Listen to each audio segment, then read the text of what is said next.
Welcome to the deep dive, everyone. Today we're going to be taking a deep dive into the world of pediatric respiratory conditions. Okay.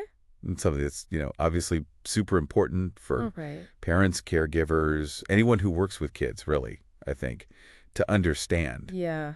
And we've got a ton of resources for this. We've got medical textbook excerpts, CDC guidelines, even some online articles and parent forum discussions. So we can get... Nice. So we can get that firsthand experience too. Yeah. Yeah, exactly. Awesome. So I think, one of the things that's really fascinating to me is that, we always talk about kids getting sick, right? It's like a thing. Oh, yeah. It's inevitable. But we don't always think about how their respiratory systems are actually totally different from adults. It's wild. You'd think, oh, kids get colds, adults get colds. What's the big deal? Right. But their anatomy, their physiology is just totally different, way more vulnerable. Okay, so can we talk about that a little bit? Like, Yes. How are they different? Yeah, for sure. So, picture this, a tiny human, right, a couple years old. Yeah. Their airways are like those super thin, cocktail straws, right? Okay, yeah. Super delicate and way more significant to getting clogged up. So they're narrow, is that what you're saying? Yeah, exactly. Narrow. And it's not just that they're narrow, they actually grow in length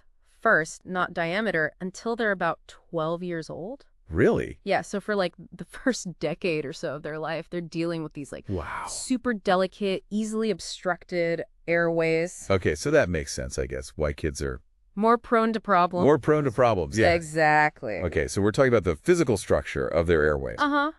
But I also remember reading something about how infants actually breathe differently. Oh, yeah. It's crazy, right? Infants are basically belly breathers. Oh, yeah. Until around 7 years old, they rely more on their diaphragm and abdominal muscles to breathe. It's not until later that they kind of shift to using their chest muscles the way we do. Wow. So it's like their whole approach to breathing changes as they grow. Yeah. That is wild. Wild. Okay, so we've got these tiny airways. They're breathing differently. Mm-hmm. All of this makes me think about how important it is to be able to recognize when a kid Is in trouble. Yeah, like respiratory distress. Absolutely. Because they can't always tell us what's wrong, right? Right. So we have to be able to kind of read those visual cues. Okay, so what are we looking for? Like, what are those signs? So imagine a child who's struggling to breathe, right? Okay. You might see their nostrils flaring with each breath, like they're trying to just suck in all the air they can. Oh, yeah. And then another thing you might see is retraction. Retraction. Yeah. So that's when the skin between their ribs kind of sucks in with each inhale. Oh, like their chest is sinking in. Exactly. Like their body's working overtime just to breathe, Yeah, and those signs, they can be subtle. Very subtle, especially at first. So you really have to be paying attention. You do. And with babies, sometimes you even see their heads bobbing Oh, yeah. with each breath. I've seen that before. Yeah, because they're working so hard to pull air in. It's scary. It can be, but knowing what to look for can help us stay calm and get them help. Get them help quickly. Right. Okay, so that's a good overview of some of the general stuff. Yeah. Now I want to dive into some specific conditions. Okay, sounds good. So let's start with one that primarily affects newborns. This is infant respiratory distress syndrome. IRDS, yeah. IRDS, yeah. Have you heard of this one? Oh, yeah. IRDS is a big one, especially for preemies. Right. It's all about those tiny air sacs in the lungs, the alveoli, but they just collapse, making it super hard for the baby to get oxygen. Okay, so why do they collapse? The article I was reading mentioned something called surfactant. Yeah, surfactant, that's the key. Okay. It's like this slippery substance that keeps those tiny air sacs open. So they need it. They need it. Without enough surfactant, the lungs can't function properly. Those little lungs are so delicate. They really are. It's incredible, though. We've made huge strides in treating IRDS. Really? Oh, yeah. For moms who are at risk of preterm labor, we can give them corticosteroids. Oh, wow. To help speed up lung development. Before the baby's even born. Even before the baby's born. That's amazing. Yeah. So there are steps we can take even then to try to help those lungs mature. Absolutely. And even if a baby's born with IRDS, we can give them artificial surfactant directly into their lungs. Wow, like giving them a boost. A boost. Exactly. It's amazing how far we've come. Okay, so we've talked about newborn, but now let's move on to something that pretty much every parent I know has experienced. RSV. The dreaded RSV. I know. I feel like it's a rite of passage for young children. It is. It's so common. And it starts like a normal cold, right? Exactly. Runny nose, maybe a cough. But then for some kids, it can get into the lungs and cause bronchiolitis. Bronchiolitis, Yeah, that's where the small airways, the bronchioles, get inflamed. So it's like those already tiny airways Yeah, get even more inflamed? more inflamed, makes it hard to breathe. And especially hard to exhale, right? Exactly. That's one of the key signs of bronchiolitis caused by RSV. Okay, so we're looking for that difficulty exhaling. Along with that persistent cough, thick mucus, decreased appetite. And then, if it gets severe enough, it can lead to... All those signs of respiratory distress we were talking about. Right, that's what happened with my friend's baby. Oh, no. They had to be hospitalized. It was terrifying. I can imagine. It's scary, but thankfully, most kids recover with supportive care. Okay. Like humidifiers, fluids, rest. But some do need to be hospitalized. Yeah, in severe cases, they might need oxygen or antiviral medication. Okay, so it's common, Very common. but not always serious. Exactly. It's about knowing the signs and when to get help. Okay, so that's RSV. Now, another virus that I always think of when I think of kids and respiratory problems Oh, yeah, I know where you're going with this. is croup. Croup, the classic barking cough. I know, that sound is like burned into my memory. It's unforgettable.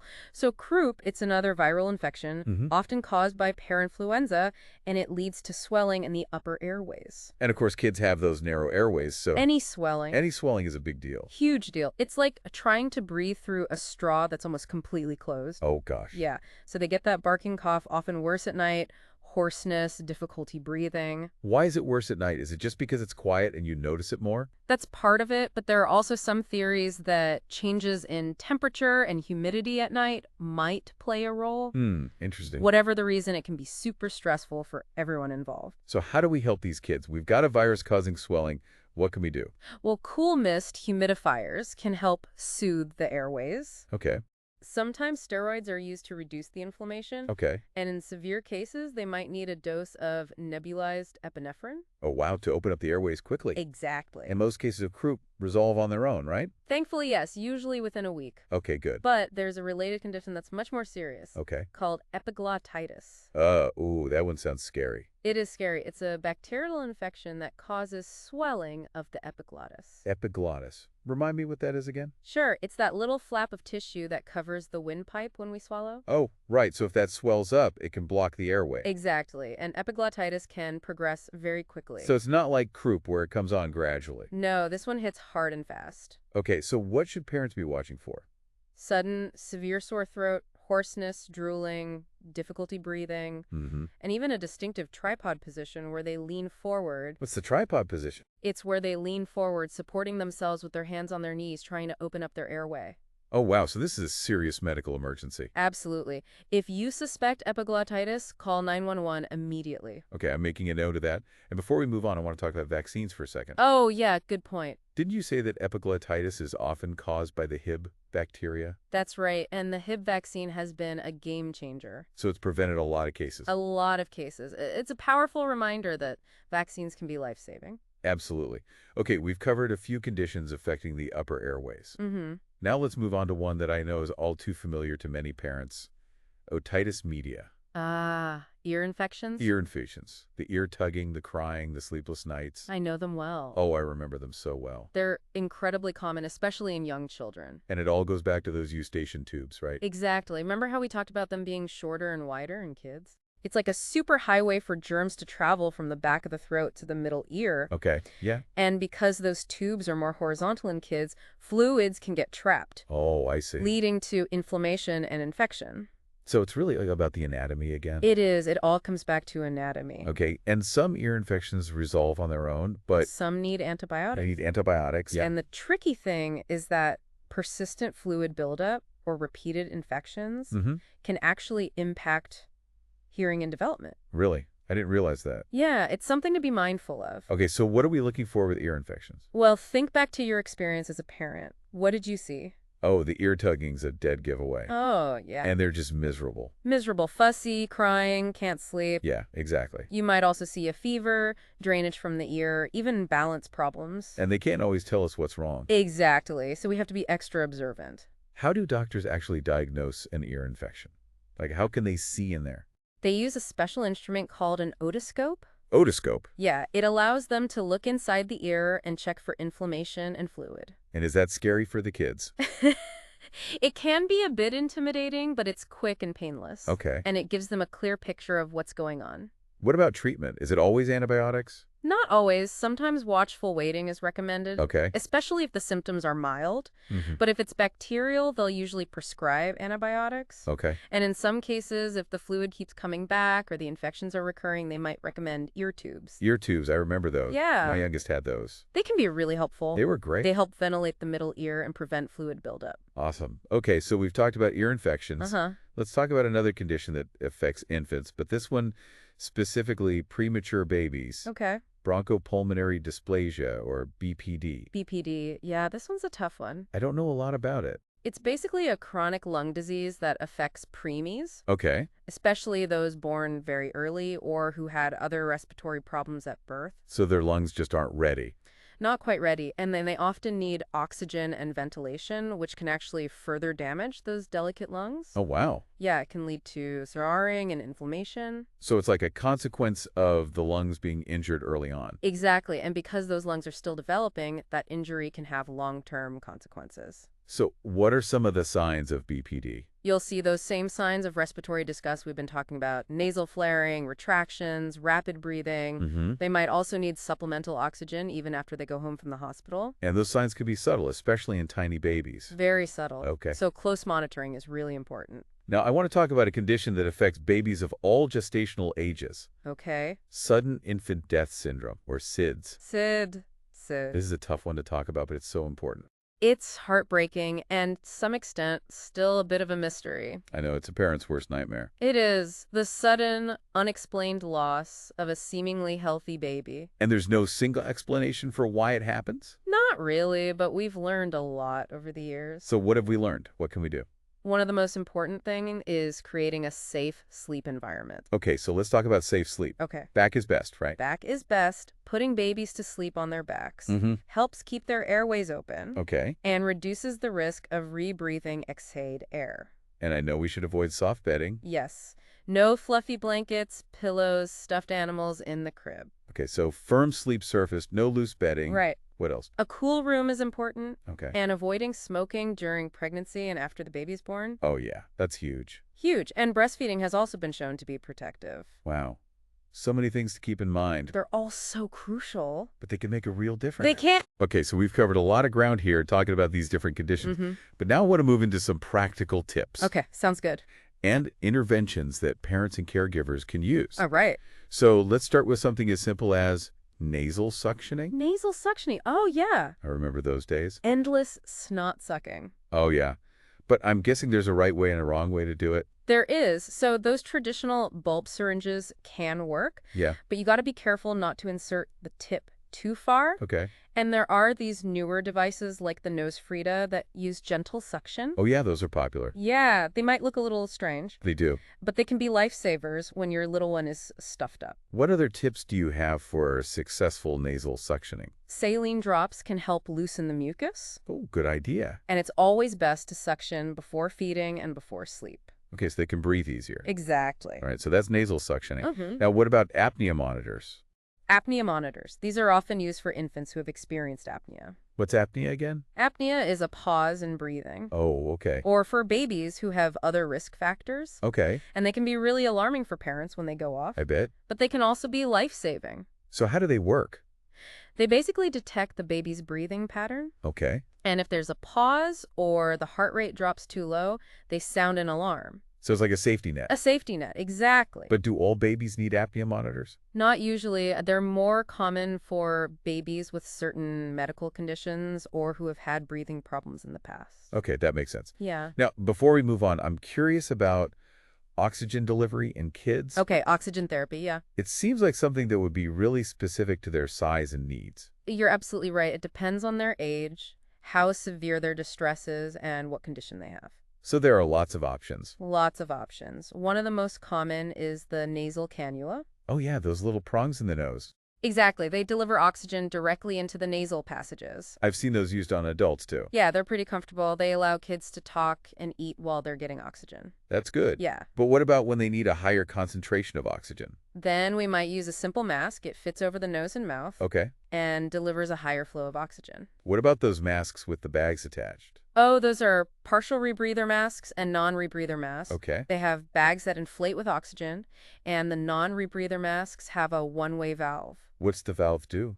It prevents the child from rebreathing their exhaled air. Oh, okay. Those are usually used for more severe distress. So the choice of mask depends on how much oxygen they need and how well they're breathing on their own. Exactly. And there are also some other specialized masks, Like what? like aerosol masks, which deliver oxygen with medication, and Ventura masks, which give us really precise control over the oxygen concentration. It's amazing how many options there are. It is, and it shows how much we're working to improve respiratory care for kids. For sure. Well, this has been super informative. Yeah. I feel like I have a much better understanding now of all these different ways to deliver oxygen. That's great to hear. Now, for our last discussion point, I want to circle back to recognizing respiratory distress in children. Okay. We've talked about a lot of it already, We have. but it's worth reiterating. It's so important. It's the foundation of everything we've talked about. Absolutely. And sometimes it's not just about knowing the specific signs.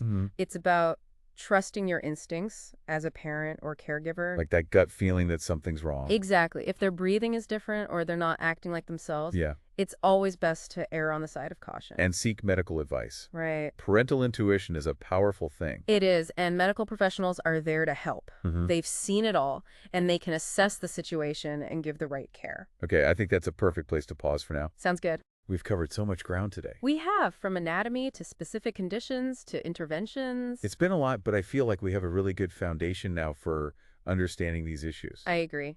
And we've still got more to explore in part 2 of our deep dive, where we'll talk about even more conditions. Yes. And discuss how to advocate for your child's respiratory health. So stay tuned for more insights and practical advice. Absolutely. So welcome back to the deep dive. Before the break, we were talking about all sorts of respiratory conditions that can affect kids. Yeah, it's been really fascinating to learn about all the different ways their little lungs can be impacted. It is. And, we've still got a few more conditions to cover before we move on to some practical advice. Okay, sounds good. I'm ready to learn more. All right. Well, we briefly touched on bronchopulmonary dysplasia, or BPD, earlier, remember? Yeah, that's the one that affects premature infants. Right. It's like, picture this tiny baby born prematurely. Okay? Their lungs are thrust into this world that they're not quite ready for.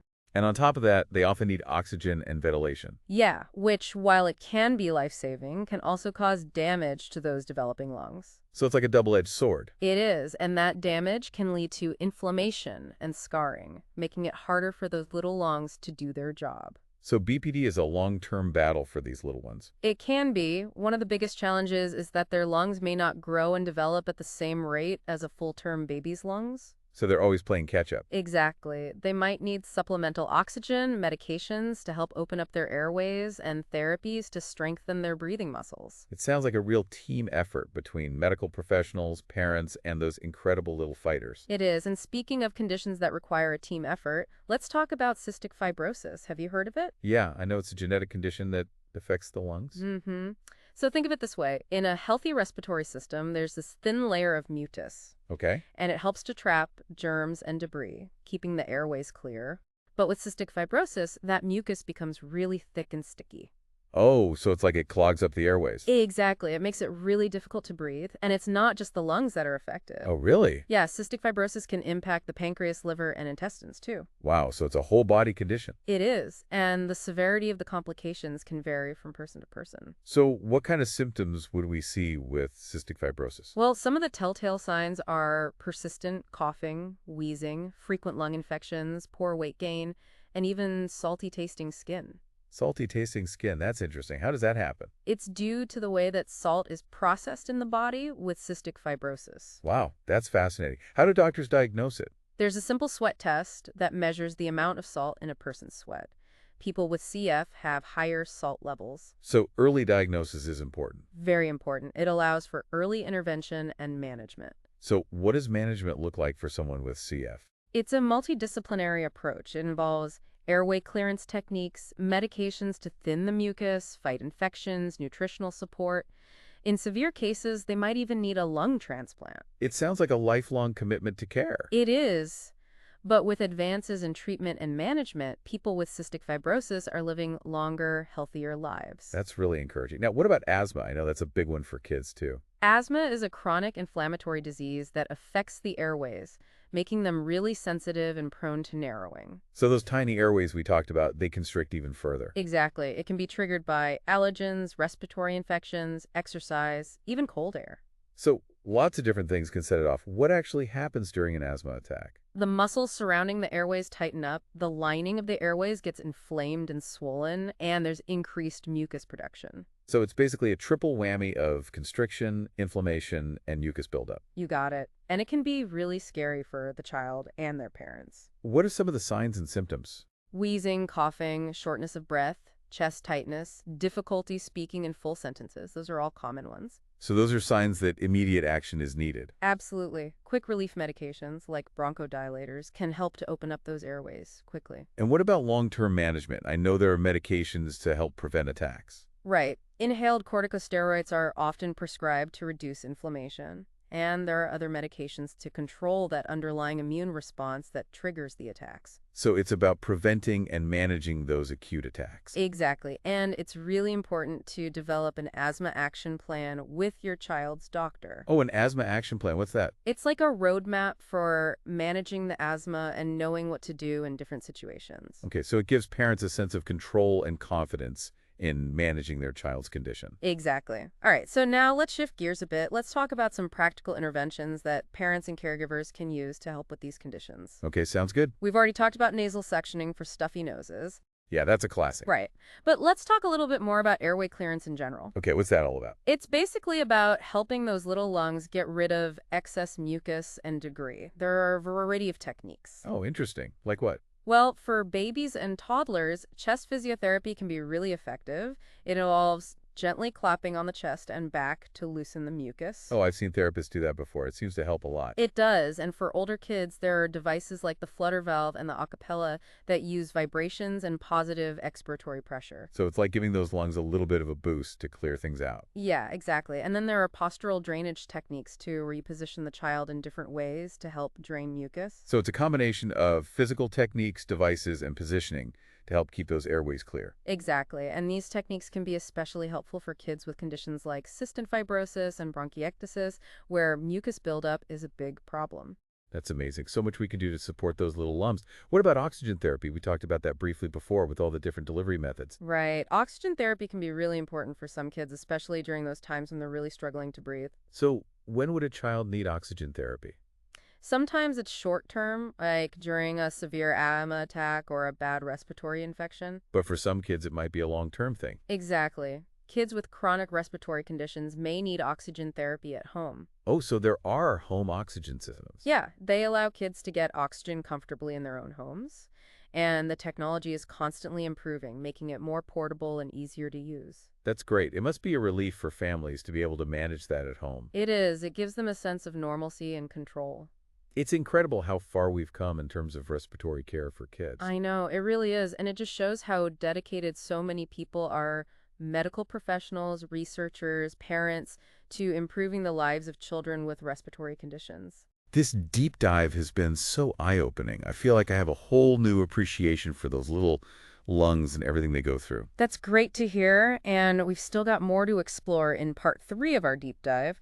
We'll be talking about the importance of advocating for your child's respiratory health. Okay, that sounds important. It is. We'll also be discussing some resources and support systems that are available for families. I'm looking forward to it. All right, welcome back to the deep dive. We've been talking all about pediatric respiratory conditions, from the anatomy to specific conditions, and even some interventions. Right. But now I want to talk about something that I think is really important, and that's the role of parents as advocates Absolutely. for their kids' respiratory health. So important. Because at the end of the day, parents know their kids best. Right. Right. They're the ones who are with them all the time. They see day to day. The day-to-day, they know their baseline. So when something seems off, even if you can't quite put your finger on it, don't hesitate to speak up. Advocate. Yeah, exactly. But I think sometimes it can be really intimidating. Oh, for sure. To advocate for your child, especially when you're dealing with medical professionals. Yeah. Yeah. Like, who am I to question the doctor? Right, exactly. But you know what?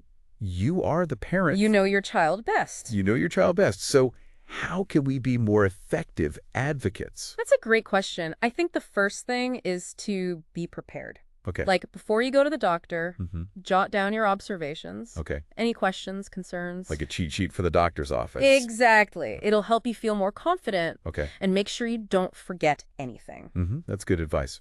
And then don't be afraid to ask for clarification. Okay. If you don't understand something, Yeah. medical jargon can be confusing. Oh, yeah, for sure. It's totally okay to ask for things to be explained in simpler terms. It's your child's health. You have the right to understand. Exactly. And, if you're still feeling unsure or unheard, Yeah. don't hesitate to get a second opinion. That's a good point. It's your right as a parent Absolutely. to get the best possible care. And sometimes advocacy extends beyond the doctor's office, right? Oh, yeah. Like educating family members, teachers, caregivers. Absolutely.